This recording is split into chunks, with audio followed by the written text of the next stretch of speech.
اس programme کے اخراجات جو اسمر منسٹریز کے دوست اور پارٹنرز ادا کرتے ہیں۔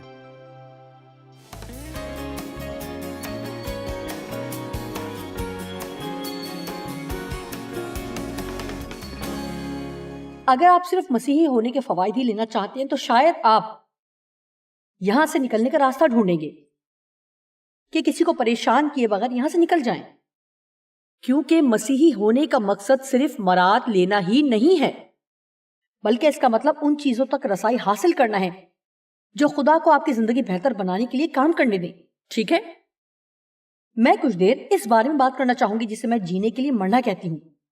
در حقیقت میں مرنے سے پہلے اس موضوع پر کتاب لکھنا چاہوں گی بعنوان جینے کے لیے مرنا، لیکن میں سوچتی ہوں کہ ہو سکتا ہے کہ میں اسے لکھوں اور اپنے خاندان سے کہوں گی کہ وہ انتقال سے پہلے سے شائع نہ کروائیں، کیونکہ میں نہیں جانتی کہ کتنے لوگ اسے خریدیں گے اور میں نہیں چاہتی کہ مجھے مایوسی ہو، اس لیے میں بات یہیں ختم کرتی ہوں۔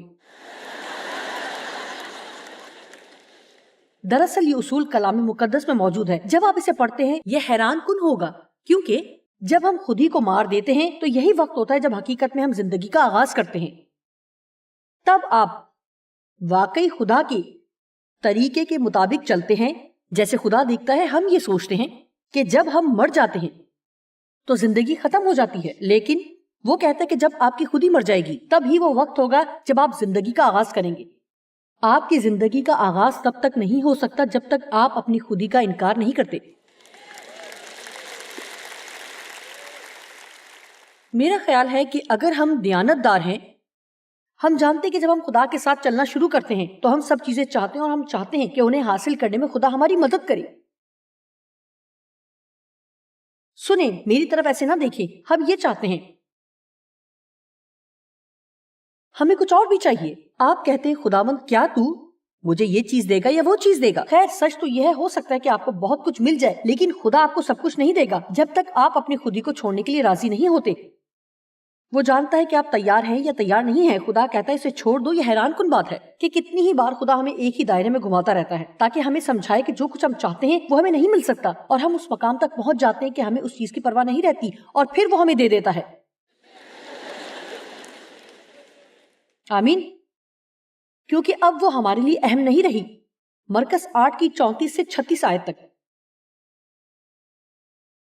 پھر اس نے بھیڑ کو شاگردوں سمیت پاس بلا کر ان سے کہا، اگر کوئی میرے پیچھے آنا چاہے تو اپنی خودی سے انکار کرے اور اپنی صلیب اٹھائے اور اپنی ساری خواہشات کو چھوڑ دے۔ جی ہاں، کیا کوئی اس کے لیے پرجوش ہے؟ اس آیت کو پڑھتے ہوئے مجھے آمین کی آواز نہیں آئی۔ اور اپنی صلیب اٹھائے اور میرے پیچھے ہو لے، کیونکہ جو کوئی اپنی جان بچانا چاہے وہ اسے کھوئے گا، اور اس زمین پر جو کوئی میری اور انجیل کی خاطر اپنی جان کھوئے گا وہ اسے بچائے گا۔ اور آدمی اگر ساری دنیا کو حاصل کرے اور اپنی جان کا نقصان اٹھائے تو اسے کیا فائدہ ہوگا؟ اصل میں وہ یہ کہنا چاہ رہا ہے کہ اگر تم اپنی جان کی پرواہ نہ کرو تو ہمیشہ کی زندگی پاؤ گے، اور اگر تم اپنی زمینی زندگی کو بچاؤ گے تو آپ کبھی بھی ہمیشہ کی زندگی نہیں پا سکیں گے۔ دوسرے لفظوں میں جن چیزوں پر خدا انگلی رکھتا ہے، اگر آپ زندگی کی ان چیزوں سے دستبردار ہو جائیں، یعنی غصہ چھوڑ دیں، ناراضگی چھوڑ دیں، تلخی چھوڑ دیں، وہ نوکری چھوڑ دیں جو آپ کو سمجھوتا کرنے پر مجبور کرے، وہ تعلق چھوڑ دیں، یعنی ایسے شخص سے ڈیٹنگ کرنا چھوڑ دیں کیونکہ آپ جانتے ہیں کہ جو بھی صورتحال ہو وہ آپ کو اپنے ساتھ جہنم میں کھینچ لے جائے گی۔ میں یہ نہیں کہہ رہی کہ آپ کی جس سے شادی ہوئی ہے آپ اسے چھوڑ دیں، یہ اچھا نہیں ہے، کیونکہ آپ ایک عہد میں ہیں اور آپ کو دعا کرنا ہوگی تاکہ اسے کامیاب بنائیں۔ لیکن میں یہ کہہ رہی ہوں کہ اگر ابھی تک آپ کا نکاح نہیں ہوا تو بہتر یہی ہے کہ جتنی جلدی ہو سکے اپنی جان چھڑا کر بھاگ جائیں۔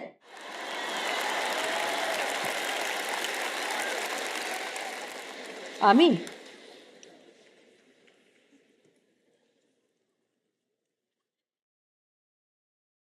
لیکن شیطان نے اس خیال کو مکمل طور پر بگاڑ دیا ہے، یعنی ہم سوچتے ہیں کہ مسیحیوں کو چھوڑ دینا چاہیے، اور اس کا وہ مطلب نہیں ہے جو اس نے بنا دیا ہے۔ جیسا کہ آج ایک کام کی جگہ پر میں ایک نوجوان شخص سے بات کر رہی تھی جس کا میں نے پہلے ذکر کیا تھا۔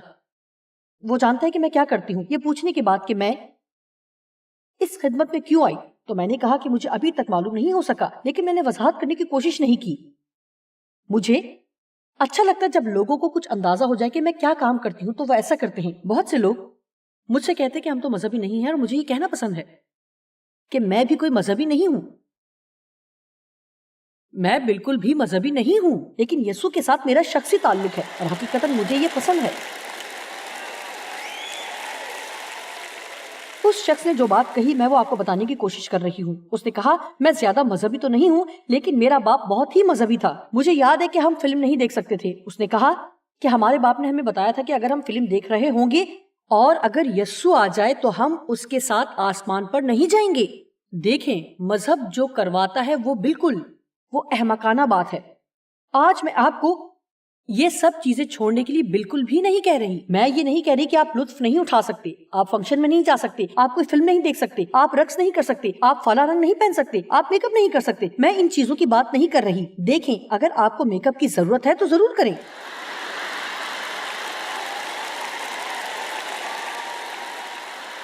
ہمیں خوشی ہوگی کہ اگر ایسا کرنے کے لیے آپ کو مدد بھی لینا پڑے۔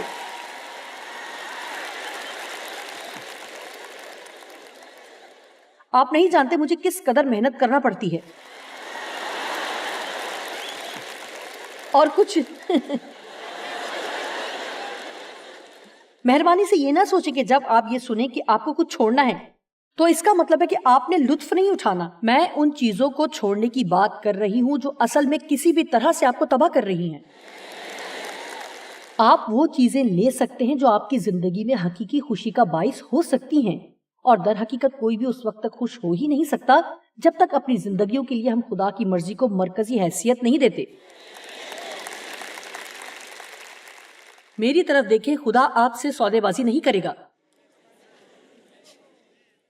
اگر آپ خدا کے ساتھ سودے بازی کرنے کی کوشش کر رہے ہیں تو کامیابی نہیں ہوگی۔ میں جلدی سے آپ کو ایک کہانی سنانا چاہوں گی۔ جب میں نے یہ جان لیا کہ خدا نے مجھے کلام سکھانے کی بلاہٹ دی ہے، تب میرے 3 چھوٹے بچے تھے۔ میں بائبل کالج نہیں جا سکتی تھی، میرے پاس سیکھنے کا کوئی ذریعہ نہیں تھا، میں کچھ نہیں جانتی تھی۔ حقیقتاً یہ عقل مندی نہیں ہے کہ بائبل سیکھے بغیر اس کی تعلیم دی جائے، لہٰذا مجھے مطالعے کی ضرورت تھی۔ اور چونکہ میں کل وقتی نوکری کرتی تھی، میرے بچے تھے، گھر تھا، اس وجہ سے میرے لیے وقت نکالنا بہت ہی مشکل تھا۔ لیکن میں یہ صلاح نہیں دوں گی کہ آپ بھی ایسا کریں، بلکہ میں یہ تجویز کروں گی کہ اس وقت تک آپ یہ نہ کریں جب تک آپ کو یقین نہ ہو کہ خدا نے آپ سے کہا ہے۔ لیکن خدا مسلسل مجھے کہہ رہا تھا کہ نوکری چھوڑ دوں تاکہ میں بائبل کے مطالعے کے لیے وقت نکال سکوں اور اس کام کی تیاری کر سکوں جس کا مجھے یقین تھا کہ خدا چاہتا ہے کہ میں کروں۔ صرف ایک مسئلہ تھا کہ ہمارے پاس بل ادا کرنے کے لیے اتنے پیسے نہیں تھے، ہر مہینے کم پڑ جاتے تھے۔ یہ زیادہ رقم نہیں تھی، بس تقریباً $40 یا $50 کے لگ بھگ، جو بل کی ادائیگی میں کم ہوتے تھے۔ لیکن میں نے کیا کیا کہ کل وقتی نوکری چھوڑ دی اور جز وقتی نوکری شروع کی۔ سنیں، آپ کی جز وقت تابعداری سے خدا خوش نہیں ہوگا۔ آپ جانتے ہیں کہ میری جز وقتی نوکری کے ساتھ کیا ہوا؟ مجھے نکال دیا گیا۔ خدا جو کچھ مجھ سے کہنا چاہتا تھا اس نے وہ سمجھا دیا۔ میں اس طرح کی نہیں ہوں جسے کبھی بھی نوکری سے نکالا گیا ہو۔ میں بہت ہی زیادہ محنتی ہوں۔ مجھے آپ کو یہ کہانی بتانا بہت پسند ہے کیونکہ میں ایسا ہی کر رہی تھی۔ میں تابعداری کرنے کے بجائے خدا کو قربانی پیش کرنے کی کوشش کر رہی تھی۔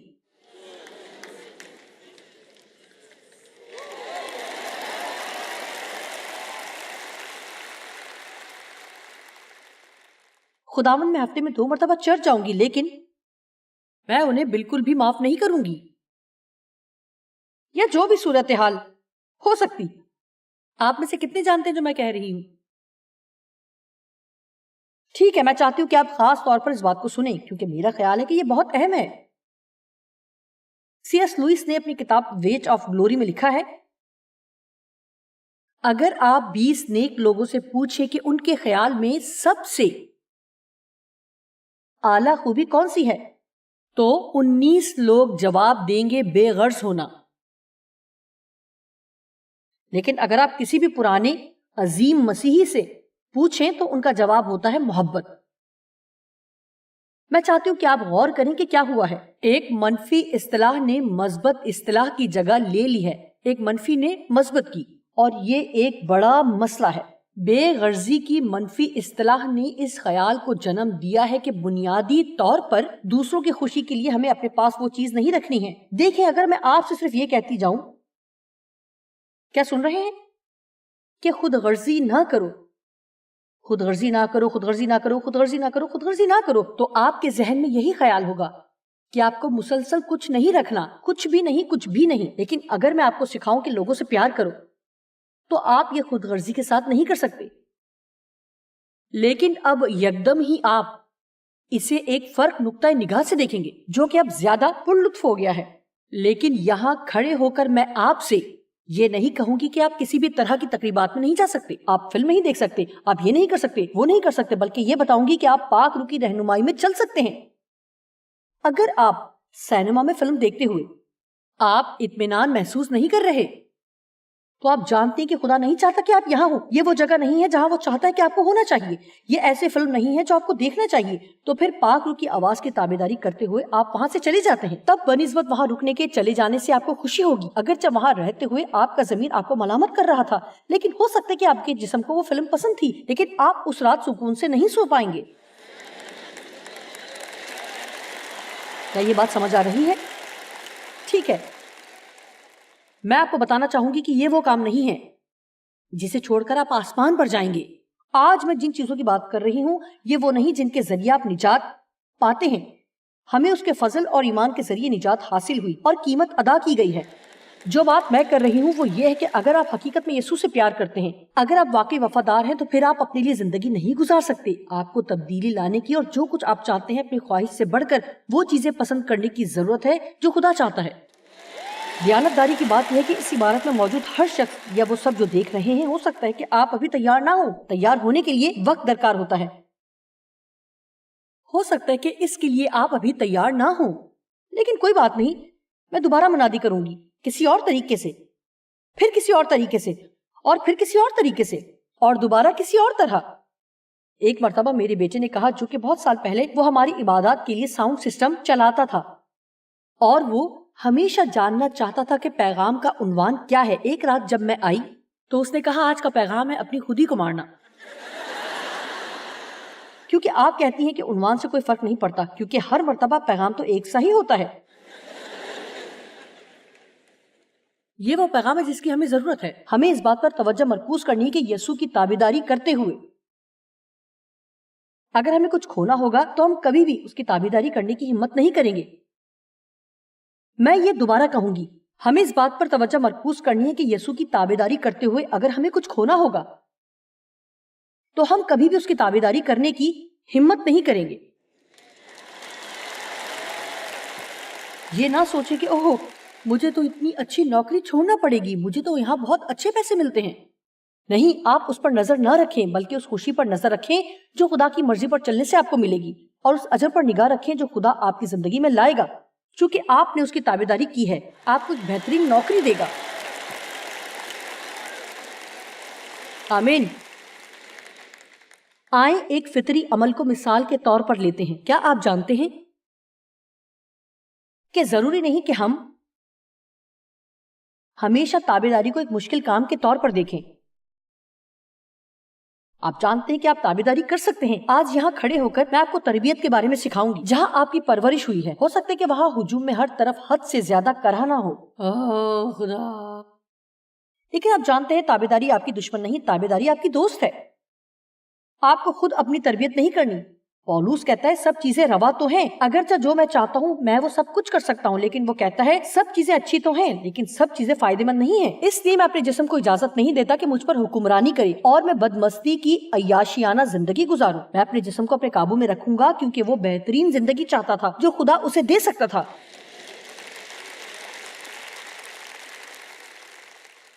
بہت سے لوگ ورزش سے ڈرتے ہیں اس لیے کیونکہ اس کے متعلق ان کے ذہن میں منفی خیال ہے. وہ صرف یہ سوچتے ہیں کہ ان کو کس قدر تکلیف ہوگی, لیکن وہ یہ نہیں سوچتے کہ وہ 5 مہینے کے بعد کس قدر اچھے لگیں گے اور وہ کس قدر اچھا محسوس کریں گے.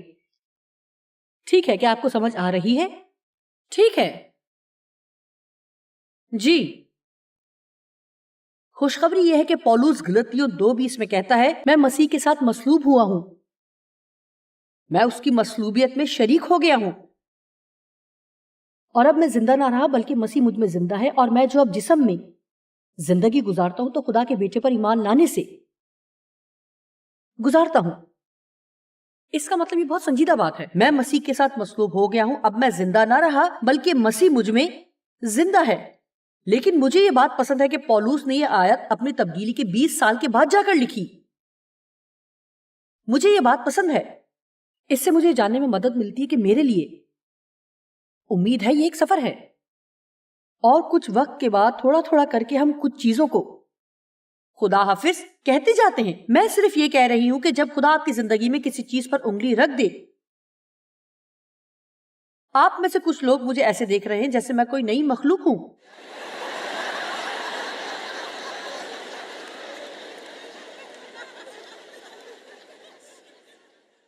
کیا آپ جانتے کہ ایسا پیغام سن کر لوگ کیوں خاموش ہو جاتے ہیں؟ کیونکہ وہ جانتے ہیں کہ ان کے اندر کمی ہے۔ اپنی تبدیلی کے 20 سال بعد آپ جانتے ہیں کہ اپنی خودی کو مار دینا روحانی پختگی ہے۔ اور سنیے، اور حقیقتاً اس کا یہی مطلب ہے، خدا میں بڑھتے ہوئے خدا کو ہاں کہنے کے لیے چاہے تو آپ کو خود اپنی ذات کی نفی کرنا پڑے یا کسی دوسرے کو نہ کہنا پڑے، اور پھر خدا کے لیے ہاں ہمیشہ ہی جیت جاتی ہے۔ میں کچھ اور حوالہ جات پڑھنا چاہوں گی اور پھر آگے بڑھیں گے۔ دیکھتی ہوں کہ کون سا پڑھنا ہے۔ دوسرا تیموتھیوس 2:11۔ یہ بات سچ ہے کہ جب ہم اس کے ساتھ مر گئے تو اس کے ساتھ جیئیں گے بھی۔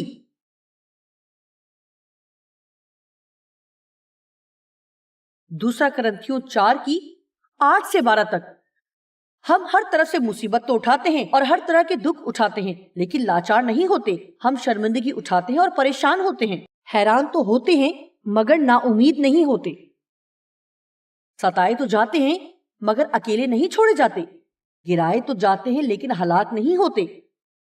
کیا آپ اگلی 2 آیات پر غور کر سکتے ہیں؟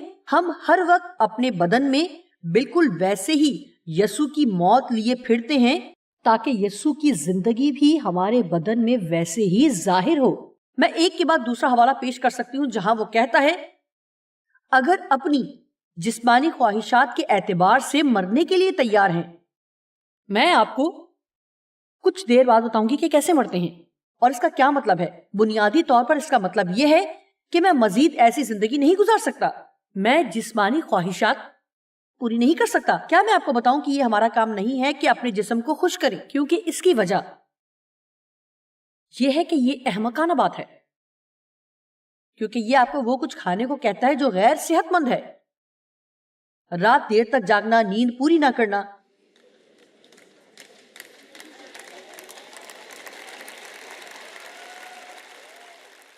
اپنی طاقت سے بڑھ کر کام کرنا کیونکہ اس کی وجہ کسی کو متاثر کرنے کی کوشش کرنا ہے، اور جو لوگ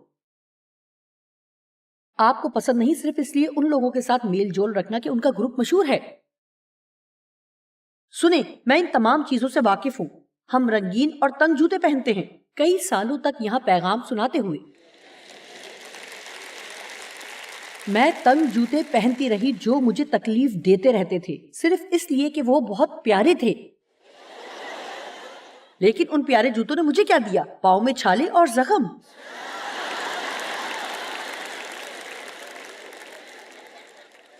جب آپ بوڑھے ہوتے جاتے ہیں تو کچھ چیزیں رونما ہوتی ہیں۔ میں بہت تنگ چیز نہیں پہنتی، اگر تکلیف دہ ہے تو نہیں پہنوں گی۔ میں وہ نہیں کھاؤں گی جو دل نہیں چاہ رہا ہو۔ اگر منادی نہیں کر رہی تو میں رات دیر تک باہر نہیں رہوں گی، بلکہ گھر پر رہ کر میں کرسی پر آرام کروں گی۔ آمین۔ بہت سے ابھی تک اس مقام پر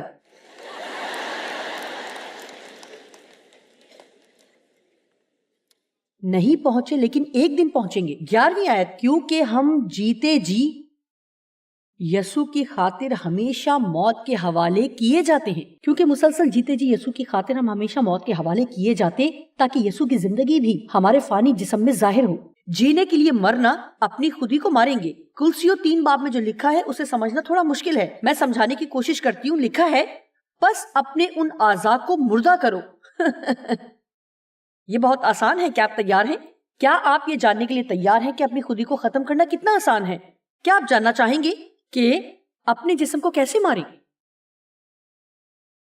اسے کھلانا بند کر دیں. میں رات کو کھانے کی بات نہیں کر رہی ہوں. یہاں ہم اس کی بات نہیں کر رہے ہیں. آپ کہہ رہے ہوں گے بات سمجھ نہیں آئی. اگر آپ کافی عرصے تک اسے نہیں کھلائیں گے تو اس میں اتنی طاقت نہیں ہوگی کہ آپ پر حکومت کرے. اسے خوراک نہ دے کر آپ ہر چیز کو مار سکتے ہیں. دیکھیں، آپ خوراک اس طرح دیتے ہیں کہ بیوی اپنے شوہر سے ناراض ہے اور وہ مسیحی ہے. پاک روح اسے یاد دلاتا ہے، یہ اس کی خوبی ہے، وہ اسے یاد دلاتا ہے. افسیوں 4 کی 26 سے 27 آیت میں لکھا ہے، سورج ڈوبنے تک تمہاری خفگی نہ رہے اور ابلیس کو موقع نہ دو. اب اسے ایک فیصلہ کرنا ہے. وہ کیا کرے گی؟ سونے کا وقت ہے، مجھے ناراضگی میں نہیں سونا چاہیے. خدا کہہ رہا ہے جاؤ صلح کرو، معافی مانگو. میری غلطی نہیں تھی، پچھلی مرتبہ بھی میں نے معافی مانگی تھی. اچھا بات یہ ہے کہ آپ کا جسم چاہتا ہے کہ ناراض رہو. آپ کا جسم نہیں چاہتا کہ آپ کو اطمینان ملے. آپ کا جسم ابلیس کے ساتھ تعاون کر رہا ہے. میرے لیے دروازہ کھولو. ابلیس کہہ رہا ہے میرے لیے دروازہ کھولو. لیکن پاک روح آپ کے اندر ہے اور آپ جوائس مائر کی کانفرنس میں گئی تھی.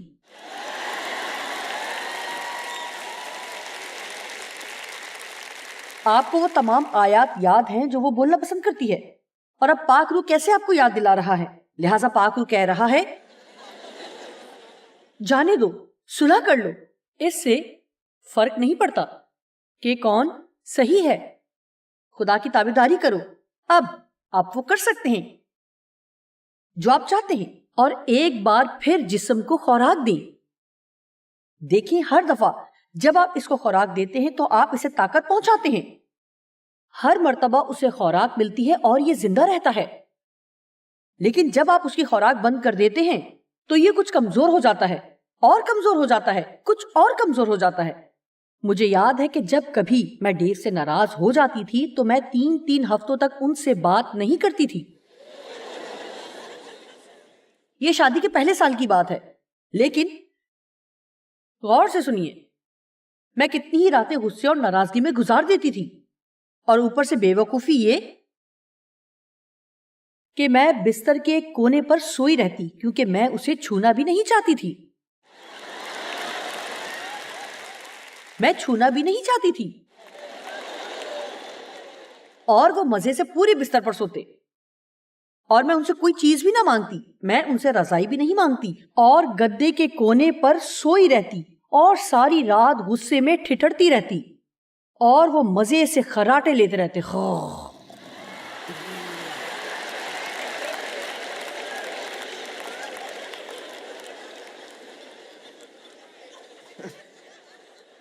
میں پوچھنا چاہتی ہوں کہ کیا خدا ٹھیک تھا یا ابلیس؟ کیا جسم کو خوش کرنے کے لیے مجھے ایک اور خوراک دینا چاہیے تھی یا میرے لیے کچھ اور بہتر ہوتا؟ دیکھیں، ایسا ہو ہی نہیں سکتا کہ میں ڈیو سے ناراض ہو کر سونے کے لیے چلی جاؤں. میرا مطلب ہے کہ مجھے پرواہ نہیں کہ مجھے کیا کہنا ہے اور کیا کرنا ہوگا. اگر مجھے اس کی منت بھی کرنا پڑتی ہے کہ میرے ساتھ صلح کر لے، میں کبھی بھی ناراضگی میں نہیں سو سکتی. میں آپ کو بتانا چاہوں گی کہ خدا آپ کی زندگی کو جھنجھوڑ رہا ہے اور وہ چیزوں پر انگلی رکھ رہا ہے اور وہ چاہتا ہے کہ کچھ چیزوں کو خیر بات کہیں. اب ہماری زندگی میں کچھ تبدیلی کا وقت ہے. آمین.